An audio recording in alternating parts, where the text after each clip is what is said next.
Hello friends, and today's story is by Julia Donaldson, illustrated by Axel Scheffler, and it's all about the Smeds and the Smoos. Now if you're a bit older than 7 and you start listening to this story, you'll realise that it has similarities with the very famous Romeo and Juliette by William Shakespeare. So inspiration always has to come from somewhere. The Smeds and the Smoos. By a lobular lake on a far-off planet, there lived a young Smed, and her name was Janet. Not far away on a humplety hill, there lived a young Smoo by the name of Bill.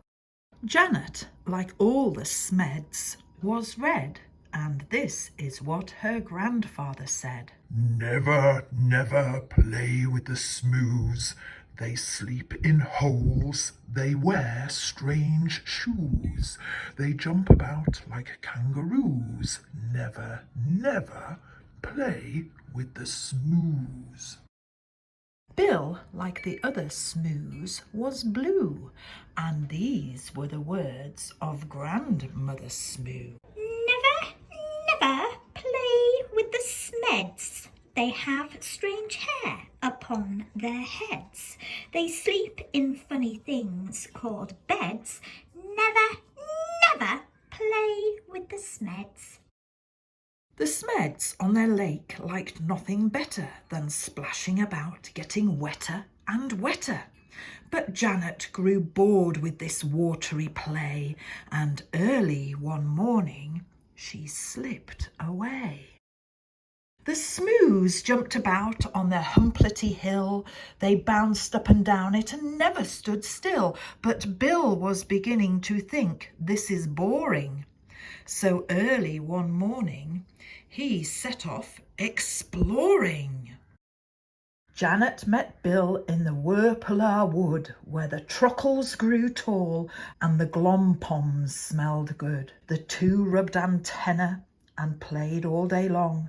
She told him a story, he sang her a song. Then they climbed to the top of a gerberry coot and nibbled its juicy and jellyful fruit. Till who should disturb them but Grandfather Smed, shaking his fist as he angrily said, Never, never play with a Smoo. They're such a nasty shade of blue. For the 100th time, I say to you, never, never play with a Smoo. Grandmother Smoo was close behind, and this is how she spoke her mind. Never, never play with a Smed. They're such a dreadful shade of red. I'll say again what I've always said. Never, never play with a Smed. Years went by on the far-off planet. Janet missed Bill, and Bill missed Janet. But off they crept whenever they could to sing and play in the Wurpala wood. The two of them grew and decided to wed, but what do you think their grandparents said? What do you think their grandparents might have said? Never, never marry a Smoo. They're a beastly bunch. They're a crazy crew. They drink black tea. They eat green stew. Never, never marry a Smoo. Never, never marry a Smed, my dearest child. Are you off your head? They drink pink milk. They eat brown bread. Never, never marry a Smed. Janet and Bill stole out that night while their families slept and the squoon shone bright. They clambered into the Smed's red rocket. Grandfather Smed had forgotten to lock it. Bill pressed the button and Janet steered.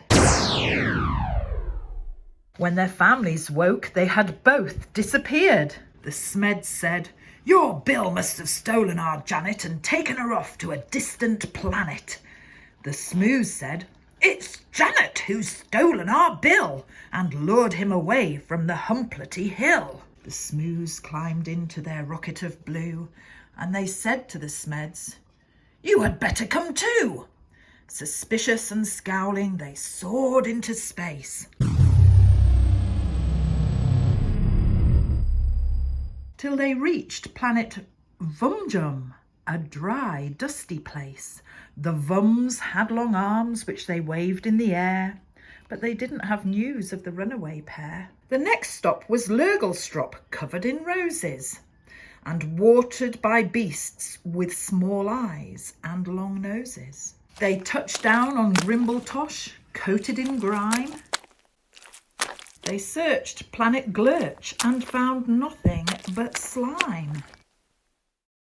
One morning the Smoos found they'd run out of tea, so the Smeds shared their milk, which was pink as could be. Then Grandfather Smed said, "My hair needs a trim," and Grandmother Smoo kindly cut it for him. They landed on Sklop, where the Skloppies wore kilts, then flew to Klaboo, where the Clabs walked on stilts. They searched all year long, then they searched longer still, but they didn't find Janet and they didn't find Bill. "Alas," said the Smoos, and the Smeds said, "Alack, we have failed in our quest. We had better turn back." So they turned and flew home to their very own planet, and far down below them they saw Bill and Janet. The rocket touched down and they ran to the wood where the trockles grew tall and the glompoms smelled good. And there in a glade by the rocket of red were the runaway Smoo and the runaway Smed. They'd got lost and flown home again, only to find that all of the others had left them behind. There was joy, jam and jumping. Then Janet said, "Maybe you'd like to make friends with our dear little baby." A baby, a red one, a blue one, but no, that baby was purple from head to toe. They all hugged the Smoo Smed, their new baby brother, and Grandpa and Gran even hugged one another. They laughed and they splashed and they danced with delight, and they played with that baby from morning till night. They made him a rattle, they made him a flute, they fed him the fruit of the gerberry coot. Then they sang by the light of the silvery squoon, and you can sing too if you make up a tune. Oh dear, I might have to make up a tune.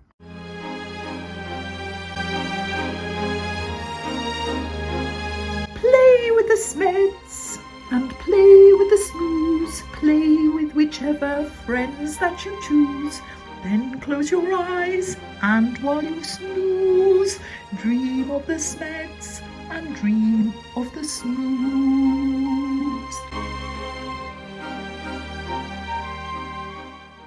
And that, my friends, is the end of the Smeds and the Smoos. And Julia wrote it for all the children of Europe. But if we're thinking about it, it should be all of the children of the world and the universe and beyond.